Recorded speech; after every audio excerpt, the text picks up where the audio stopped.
زه ډېر افسوس سره یم یار هغه صحابه چې خپل ځانونه یې قربان کړه دین دپاره अब د قیامت په ورځ باندې راځي د خپل سرونه به یې نیولي چې الله ستا دین دپاره مې دا قربان کړي خپل کټ شوي وجودونه به یې نیولي او زما مسلمان نور دونه غافل دی چې هغه په مانځه کې ولاړ دی او غافله دی او ځینې په مانځه کې اخوا دی خوا ګوري لکه دا څنګه مسلمان دی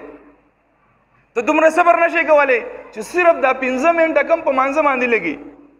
دا صرف الله له توجه له ورکوي صرف 15 منټه په مانځه کې اخوا دی خوا ګوري لکه دا څنګه مونځ دی په مانځه کې ولاړلې په مانځه کې ولاړلې او دې ګړی صحیح کوي چتونه صحیح کوي پکې شماري دا مونځ دی لکه بھائی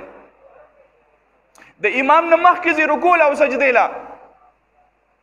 د امام نه رکوع سجدې له مخکې ځي نبی علیه الصلاة والسلام فرمایي چې دې حرکت نه واوړئ د امام نه مخکې رکوع سجدې له مه ځئ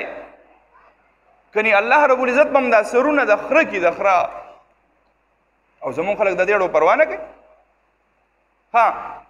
یو ملګری کومه خبره به کوو یار یو ملګري راته وایي یار وایي دا خلک د دې مونځګزار وړو خیال نه ساتي خو بس چې سلام څنګه وګرځي نو بس هر سړی په خلکو وردانګي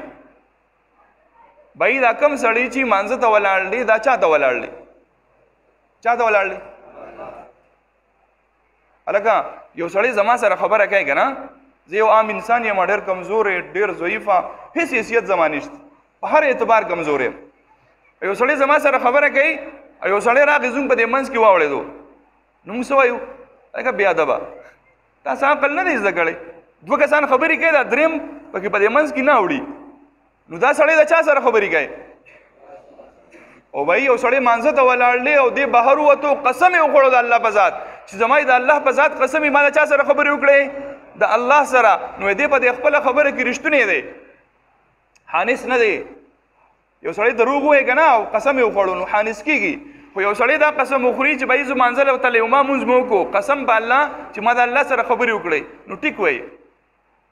نو چې د الله سره یو سړی ولاړ دی خبرې کوي او ته له مخې له تېرېږې صحابي وایي که دته د ګناه پته ولګېده نو قسم دی چې دی به څلوېښت ودرېږي نبي علیه السلام وفرمایل خو زما نه دا اوس هېر دی چې څلوېښت ورځې یادې کړي دي 40 غنټې یادې کړي 40 میاشتې یادې کړي که 40 کاله یاد کړي نو که مثلا 40 غنټې هم شي څوک به ودرېږي وکه دته د عذاب پته ولګېده چې د مزګزار مخې ته تېرېدو کې دومره عذاب دی ستا به څه ضروري کار یاره چې دونه تعدید در باندې چې په خلکو د پاسه وردانګې دې وجې نه لږ احتیاط کول پکار دی د مزګزار د مونځ که ماشوم دی او که لوی دی او که ورګوټی دی د هغه د مونځ احترام پکار دی الله یې د عمل کول توفیق मुफ्ती तुफैल राजी साहब के दिलचस्प और इस्लाही बयानात सुनने के लिए चैनल को सब्सक्राइब करें, बेल आइकन को दबाएं, वीडियो को लाइक और शेयर करें। जज़ाकल्लाह।